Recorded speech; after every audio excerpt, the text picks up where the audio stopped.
ایک گاؤں میں ایک لڑکی رہتی تھی جس کا نام عائشہ تھا۔ عائشہ بہت پیاری تھی۔ عائشہ کے گھر کے پاس ایک باغ تھا۔ اس باغ میں بہت سارے درخت تھے۔ ایک درخت پر ایک جھولا لٹکا ہوا تھا۔ وہ جھولا عائشہ کا تھا۔ عائشہ کو وہ جھولا بہت پسند تھا۔ عائشہ روزانہ باغ میں جھولا جھولنے جاتی تھی۔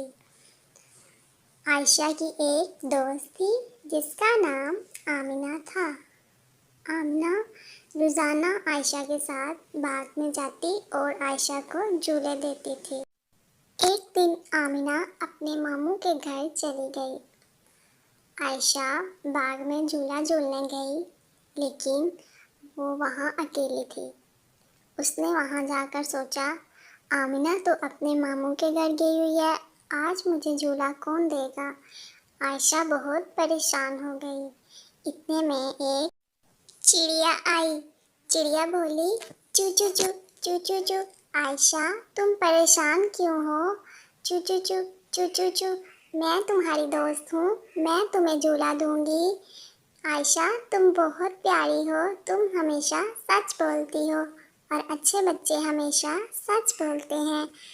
اتنے میں چڑیا عائشہ کا جھولا ہلانے لگی۔ چڑیا نے عائشہ کو بہت سارے جھولے دیے۔ عائشہ بہت خوش ہوئی۔ دوسرے دن آمنہ بھی آ گئی۔ آمنہ، چڑیا اور عائشہ نے تینوں نے مل کے باغ میں بہت سارے جھولے لیے۔ اس طرح آمنہ، عائشہ اور چڑیا ایک دوسرے کی اچھی دوست بن گئیں۔